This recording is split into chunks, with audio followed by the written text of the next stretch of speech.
மல்லி. விஜய் இங்கே காலையிலே கிளம்பி வேலைக்கு போகிறாரு. மல்லிக்கு அவர் வேலைக்கு அனுப்புறதுக்கு பிடிக்கல. ஏன்னா மல்லிக்கு தான் உண்மை தெரிஞ்சு போச்சே, தெரியாது என்ன இருக்குது. விஜய் கார் கலர் வேலைக்கு தான் போகிறாரு அப்படின்னு தெரிஞ்சுமே மல்லி அதை நேராக கேட்க முடியாமல் விஜயை வேலைக்கு போக வேணான்னு தடுக்கிறாங்க. ஆனால் விஜய் அது எதையுமே கண்டுக்காமல் நான் வேலைக்கு போய் தான் ஆகணும் மல்லி அப்படின்னு கிளம்பி போகிறாரு. மல்லிக்கு என்னன்னா அவர் அப்படி எந்த கார் கம்பெனி தான் வேலை பார்க்குறாருன்னு தெரிஞ்சுக்கிட்டா என்ன அப்படின்னு விஜயை ஃபாலோ பண்ணி மல்லியும் போகிறாங்க. பார்த்தா மல்லி இடத்த கண்டுபிடிச்சிறாங்க. விஜய் அப்போ இங்கே வந்து இந்தளவுக்கு கஷ்டப்படுறாரு அப்படின்னு கொஞ்ச நேரம் மல்லி ஒளிஞ்சிருந்து பார்க்குறாங்க. விஜய் காரை கழுவுறது, ஓடி போய் காரை சரி பண்ணுறது, ஒடியாருதுன்னு விஜயை பார்த்ததும் மல்லிக்கு அப்படியே கண்ணுலேருந்து தண்ணி தார் தாரியாக ஊற்றுது. ஏன்னா எப்படி இருந்தார் விஜய், எவ்வளோ பெரிய மனுஷன் அவர் போய் இப்படி சாதாரண ஒரு மனுஷனாட்டம் காரை கழுவுறது, கார் மெக்கானிக்காக வேலை பார்க்குறதுலாம் நடைமுறைக்கு ஏற்ற வேலையே கிடையாது. இருந்தாலும் விஜய் எதுக்காக இதெல்லாம் பண்ணுறாரு அப்படின்னா, விஜயை பொறுத்த வரைக்கும் நான் வெண்பா 2 பேரும் நல்லா இருக்கணும் அப்படிங்கிறதுக்காக தான் இவ்வளோ கஷ்டப்படுறாரு அப்படின்னு மல்லி ஃபீல் பண்ணிவிட்டு அங்கேருந்து யோசிச்சுட்டு நடந்து வந்துட்டுருக்காங்க. வர வழியில் நம்ம அரவிந்த் மல்லியை பார்க்குறாங்க. ஆனால் மல்லி எதை பற்றியும் கண்டுக்காமல் விஜயை பற்றி யோசிச்சுட்டே போயிட்டுருக்காங்க. அரவிந்த் கார் நிப்பாட்டிட்டு மல்லி மல்லி நிலுங்குங்க அப்படின்னு பின்னே ஓடி வராரு. ஓடி வந்து மல்லிக்கிட்ட நிற்கவும் மல்லி நிற்க பார்க்குறாங்க. சொல்லுங்க அரவிந்த் அப்படின்னு சொல்ல, என்னாச்சு மல்லி, ஏன் ஒரு மாதிரி சோகமாக போகிறீங்க, கூப்பிட காலில் வாங்கவே இல்லை, எதுக்கு என்ன வருது ஏது வருதுன்னு கூட பார்க்காம இப்படி போகிறீங்களே மல்லி, என்னாச்சு மல்லி உங்களுக்கு அப்படின்னு கேட்க, இல்லை அரவிந்த் அது வந்து சொல்லுங்கள் மல்லி, நீங்கள் இங்கேருந்து வரதை பார்த்தா விஜய் சாரை பற்றி உங்களுக்கு தெரிஞ்சு போச்சா, அப்போ உங்களுக்கு தெரியுமா அரவிந்த் அப்படின்னு கேட்க, தெரியுங்க, நான் எவ்வளவோ வேண்டாம் தடுத்தேன், ஆனால் விஜய் சார் எதை பற்றியும் கண்டுக்கவும் இல்லை கேட்கவும் இல்லை. எனக்கு இப்போ இந்த வேலை முக்கியம். ஏன்னா என் குடும்பம் இப்போ ரொம்ப கஷ்டப்படுது. குறிப்பாக என் பொண்ணு வெண்பா அப்புறம் பொண்டாட்டி மல்லி 2 பேரும் சந்தோஷமாக வச்சுக்கணும்னு ஆசைப்பட்றேன். அதுக்காக நான் எவ்வளோ கஷ்டமான வேலையாக இருந்தாலும் பரவாயில்ல, உழைக்க ரெடியாக இருக்கேன் அப்படின்னு அவர் தாங்க சொல்ல கேட்காம போயிட்டு அந்த வேலையை செஞ்சுட்டாரு. எனக்கே அதை பார்க்க ரொம்ப கஷ்டமாக இருந்துச்சுங்க அப்படின்னு அரவிந்த் சொல்ல, மல்லி உடனே பயங்கரமாக ஃபீல் பண்ணி அழுகுறாங்க. இல்லை அரவிந்த், எப்படியாப்பட்ட மனுஷன் உங்களுக்கு தெரியாத ஒன்றும் இல்லை, அவர் எப்படிலாம் இருந்தார், இன்றைக்கி இப்படி வந்து கஷ்டப்படணும்னு அவருக்கு என்ன தலையெழுத்தா, சே நான் மட்டும் அவர் வாழ்க்கையில் போகாமல் இருந்தானா அவர் இந்நேரத்துக்கு அந்த வீட்லேயே ராஜா மாதிரி இருந்திருப்பார்.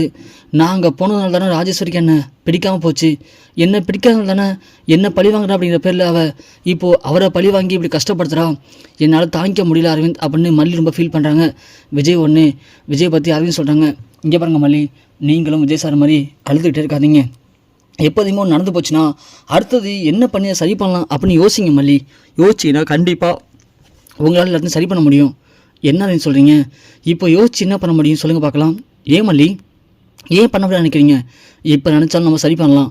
அந்த ராஜேஸ்வரி ஒன்றும் உங்கள்கிட்ட சொந்தமாக சொத்தெல்லாம் எழுதி வாங்கலையே, உங்களை ஏமாத்தான சொத்தை எழுதி வாங்கிட்டா, அவள் எப்படி அநியாயத்துக்கு பக்கம் போயிட்டு உங்களை ஏமாத்தினாலோ நீங்கள் நினச்சிங்கன்னா மனசு வச்சா நாமளும் அதே மாதிரி அநியாய வழியில் போயிட்டு அந்த ராஜேஸ்வரியை ஒன்றும் இல்லாமல் அடக்க முடியும், ஒடுக்க முடியும்.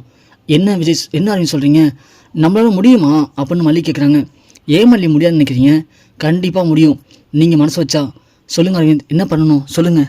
இல்லை மல்லி, அந்த ராஜேஸ்வரி நாம் ஏமாத்துறான்னு எப்படி அரவிந்த் ஏமாற்ற முடியும், அவள் என்ன நம்மள மாதிரி சாதனாளா நாம் ஏமாத்துறதுக்கு, அவளே பக்கா ஃப்ராடு.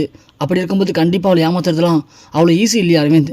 இல்லை மல்லி, இப்போது நான் சொல்கிறேன் என் காரில் ஏறி வாங்கலை அப்படின்னு சொல்லி இங்கே அரவிந்த் அவருடைய கார் ஷெட்டுக்கு போகிறாரு. போயிட்டு அங்கே தனக்கு தெரிஞ்ச டூப் ஆர்டிஸ்ட்டை வர சொல்கிறாங்க. அவங்களும் வராங்க. வந்ததும் இது மாதிரி நாம் ஒரு வீட்டுக்கு போகணும், நீங்கள் அதுக்கு போலீஸ் ட்ரெஸ் போட்டு வாங்க, வந்துட்டு இது மாதிரி நாங்கள் ஸ்டேஷன்லேருந்து வரோம், உங்கள் வீட்டில் கஞ்சா இருக்கிறதா எங்களுக்கு கம்ப்ளைண்ட் வந்திருக்கு, வீட்டை சர்ச் பண்ணணும் அப்படின்னு சொல்லி நீங்கள் எல்லோரும் பதட்டமாக சர்ச் பண்ணுங்கள். அங்கே ஒருத்தர் இருப்பா, அவருடைய ஃபோனை வாங்கிக்கிங்க, அதுக்கப்புறம் யாருக்கும் ஃபோன் பேச விடாமல் தடுத்துட்டு அந்த வீடை ஃபுல்லாக தேடுங்க. எப்படியும் மேலே ரூமில் ஒரு ரூம் இருக்குது, அந்த ரூமில் பீரோ இருக்கும், அந்த பீரோவில் இந்த மாதிரி விஜய்னு கையெழுத்து போட்ட ஒரு பேப்பர் இருக்கும், வெத்து பத்திரம், இல்லை அதில் விஜயோட சொத்து எல்லாத்தையுமே ராஜேஸ்வரிக்கு மாற்றி தரேன் அப்படின்னு கூட ஒரு டாக்குமெண்ட் இருக்கலாம். அந்த டாக்குமெண்ட் இருந்துச்சுன்னா அதை மட்டும் எடுத்துகிட்டு வந்துட்டிங்கன்னா போதும், மற்றபடி இந்த பிரச்சனை இல்லை. அப்படி கிடைக்கலையா ஒரு பிரச்சனை இல்லை, அங்கே ராஜேஸ்வரி ஒருத்தர் இருப்பா, அவள் தான் இந்த சொத்துக்கெல்லாம் ஓணுன்னு சொல்லுவாள். அவள்கிட்ட இந்த வீட்டில் எந்த ஒரு கஞ்சாவும் கிடைக்கல அப்படின்னு நாங்கள் சர்ச் பண்ணல தெரிஞ்சு போச்சு, அதனால் நீங்கள் இதோட சைன் பண்ணுங்கள் அப்படின்னு அவள்கிட்ட ஒரு 4-5 பப்பால சைன் வாங்க, அதில் 2-3 வெத்து பத்திரத்தில் கையெழுத்து வாங்கிடணும்.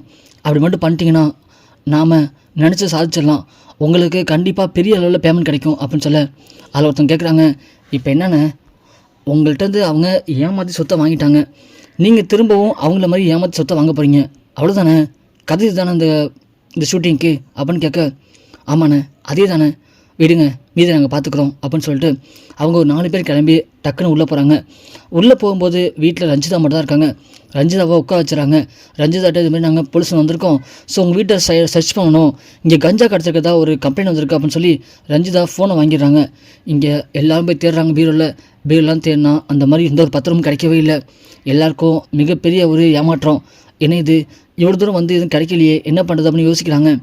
யோசிக்கும் போது தான் கரெக்டாக ஒரு கார்டு வருது. யாருன்னு பார்த்தா நம்ம ராஜேஸ்வரி. உடனே இவங்க யோசிக்கிறாங்க, சரி ராஜேஸ்வரி உள்ளே வரட்டும் அப்படின்னு கதவை திறந்து வைக்கிறாங்க. ராஜேஸ்வரி உள்ளே வந்ததும் திரும்ப போய்ட்டு கதவை மூடிட்டு இது மாதிரி நாங்கள் ஸ்டேஷனில் வந்திருக்கோம், உங்கள் வீட்டை சர்ச் பண்ணிகிட்டு இருக்கோம், உங்கள் வீட்டில் கஞ்சா கிடச்சிருக்கதா ஒரு கம்ப்ளைண்ட் வந்திருக்கு அப்படின்னு சொல்ல ராஜு உடனே என்ன பேசுகிறீங்க, என் வீட்டில் கஞ்சாவா, இது யார் வீடு தெரியுமா, இது ராஜேஸ்வரியோட வீடு. அப்படி இருக்கும்போது நான் தொழிலதிபர், நான் இந்த ஊரில் ஒரு பெரும் புள்ளி, என் வீட்டில் இப்படி எந்த ஒரு முன்னெச்சரிக்கை இல்லாமல் வந்து சர்ச் பண்ணுறதுலாம் நல்லதுக்கு இல்லை, நான் இப்போ கமிஷனர்கிட்ட பேசுகிறேன், எஸ்பிகிட்ட பேசுகிறேன் அப்படின்னு ராஜி ஃபோன் எடுக்கிறாங்க. உடனே அங்கேருந்து ஒருத்தன் வந்து இங்கே பாருங்கள் மேடம், நாங்கள் வந்து சர்ச் பண்ணிகிட்ருக்கோம், சர்ச் பண்ணி முடிவு வரைக்கும் யாருக்கும் ஃபோன் பண்ணக்கூடாது, உங்கள் ஃபோனை கொடுங்க அப்படின்னு சொல்லி ஃபோனை வாங்கிறாங்க.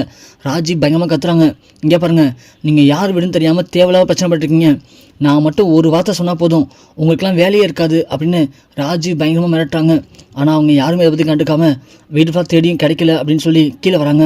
வந்துட்டு இங்கே பாருங்கள் மேடம், நாங்கள் வீட்டு ஃபுல்லாக சர்ச் பண்ணிட்டோம், ஆனால் சர்ச் பண்ணதில் நீங்கள் சொன்ன மாதிரி வீட்டில் எந்த ஒரு பொருளும் இல்லை, எங்களை மன்னிச்சிருங்க மேடம் அப்படின்னு சொல்லவும், என்னையா என்ன இவ்வளோ அசால்ட்டாக கூட வந்து மன்னிப்பு கேட்குறீங்க, இங்கே பாருங்கள் நான் தான் சொன்னல அப்போவே என் வீட்டில் அப்போல்லாம் இருக்க வாய்ப்பு இல்லை, யாரும் உங்களுக்கு ராங் இன்ஃபர்மேஷன் கொடுத்துருக்கான்னு சொல்லி, ஆனால் கேட்காம என் வீட்டை ஃபுல்லாக சர்ச் பண்ணிவிட்டு என்ன இப்போ ரொம்ப ஒன்றும் தெரியாது அப்பா இவங்க மன்னிப்பு கேட்குறீங்களா, என் ஃபோன் கொடுங்க முறை, நான் இப்போ டிஎஸ்பிக்கு கால் பண்ணுறேன் அப்படின்னு சொல்ல, இருங்க மேடம் இன்னும் விசாரணை முழுவதுமாக முடியல, இந்த பேப்பரில் கையெழுத்து போடுங்க, இது மாதிரி உங்கள் வீட்டில் வந்து நாங்கள் சர்ச் பண்ணது எதுவுமே கிடைக்கல அப்படின்னு இதோட கையெழுத்து போடுங்க, ஏன்னா எங்களுக்கு பெட்டிஷன் வந்திருக்கு, எங்களுக்கு கம்ப்ளைண்ட் கொடுத்துருக்காங்க, கொடுத்த கம்ப்ளைண்ட் நாங்கள் விசாரிச்சோம் அப்படிங்கிறதுக்கு எங்களுக்கு ஆதாரம் வேணும், இதை கையெழுத்து போடுறதுக்கு அப்புறம் தான் நாங்கள் உங்கள் ஃபோன் தர முடியும் அப்படின்னு சொல்ல, ராஜு உடனே கொடுங்க அப்படின்னு சொல்லி அதில் கையெழுத்து போகிறோம் அப்படிங்கிற பேரில் அடுத்தது கையெழுத்து வாங்குறாங்க. அதில் இடையில இந்த 2-3 வெத்து பத்திரத்தில் ராஜேஸ்வரி கண்டுக்காமல் கையெழுத்து போட்டுறாங்க. கையெழுத்து போட்டோடனே ஃபோனை கொடுத்துட்டு அவங்க எல்லாம் கிளம்பிடுறாங்க. ராஜுன்னு செம்ம டென்ஷன் ஆகிறா. சரி அப்படின்னு சொல்லி அமைதியாக விட்டுட்டு, ரஞ்சிதா என்ன நடக்குது இங்கே, இவங்களாம் எப்போ வந்தாங்க அப்படின்னு கேட்க, ராஜுமா இவங்க வந்து 1 மணி நேரம் ஆகுது, என்னால் உங்களுக்கு ஃபோன் பண்ணி இன்ஃபார்ம் பண்ண முடியல அப்படின்னு சொல்லுவோம். ராஜு ரஞ்சிதாவை திட்டுறாங்க, என்னடி ஃபோன் பண்ணி இன்ஃபார்ம் பண்ண முடியல, ஒரு ஃபோன் பண்ண உனக்கு எவ்வளோ நேரம் இருக்கும் அப்படின்னு ரஞ்சியை திட்டுறாங்க. இவங்க எல்லாரும் அதை எடுத்துகிட்டு வெளியே வராங்க. வெளியே வந்து கொஞ்சம் தூரத்தில் நின்று நம்ம அரவிந்துக்கு கால் பண்ணுறாங்க. அண்ணா நீங்கள் சொன்ன மாதிரியே அந்த பேப்பரில் கழுத்து வாங்கிட்டு வாங்கண்ணா அப்படின்னு சொல்லவும், இங்கே அரவிந்த் மல்லி 2 பேரும் வராங்க. வந்து பார்த்தா சொன்ன மாதிரி வெத்து பேப்பரில் ராஜேஸ்வரி கையெழுத்து போட்டிருக்கா. அதை பார்த்ததும் மல்லிக்கு சந்தோஷம் தாங்கலை. அரவிந்த் நீங்கள் சொன்ன மாதிரி செம்மையாக அந்த ஐடியாவை முடிச்சு கொடுத்துட்டீங்க, ரொம்ப நன்றி அரவிந்த் அப்படின்னு சொல்ல, விடுங்க மல்லி இதில் என்ன இருக்குது, நீங்கள் விஜய் சார் வெண்பா பாப்பா 3 பேரும் இந்த வீட்டில் சந்தோஷமாக இருக்கணும், அதுதான் என்னுடைய ஆசையும் கூட. சரி வாங்க நாம் இதை எடுத்துகிட்டு உடனே போய்ட்டு வக்கீலை பார்க்கலாம், வக்கீலை பார்த்து இதை ப்ராப்பராக விஜய் சார் மேலே இல்லை சுற்றி மூவ் பண்ணதுக்கு என்ன பண்ணலாம் அப்படிங்கிறத அடுத்த கட்டம் யோசிக்கலாம் அப்படின்னு சொல்லி போயிட்டு ஒரு வக்கீலை பார்க்குறாங்க. வக்கீலும் பார்த்துட்டு ஓகே இது போதும், நான் நாளைக்கு ரிஜிஸ்டர் ஆஃபீஸ் போகிறேன், போயிட்டு ரிஜிஸ்டர் ஆஃபீஸில் இந்த சொத்தெல்லாம் விஜய் பேர்லேருந்து ராஜேஸ்வரி பேருக்கு மாறியிருக்கான பார்ப்போம், அப்படி மாறிடுச்சுன்னா உடனே அவர் பேர்லேருந்து இவங்க பேரில் மாற்றத்துக்கு எல்லா விஷயத்தையும் நான் உடனே பண்ணிடுறேன் அப்படின்னு சொல்லி இங்கே வக்கீலும் போகிறாரு. அதே மாதிரி அடுத்த நாள் காலையில் போய் பார்த்து ரிஜிஸ்டர் ஆஃபீஸில் ராஜேஸ்வரி பேரில் பாடிந்த எல்லா சொத்தையுமே விஜய் பேருக்கு திரும்ப மாற்றுறாங்க. மாற்றிட்டு பத்திரத்தை எடுத்துகிட்டு நம்ம வக்கீல் வீட்டுக்கு வராரு. அப்போ தான் விஜய் வேலைக்கு கிளம்புன்னு சொல்லி கிளம்பி வெளியே வராரு.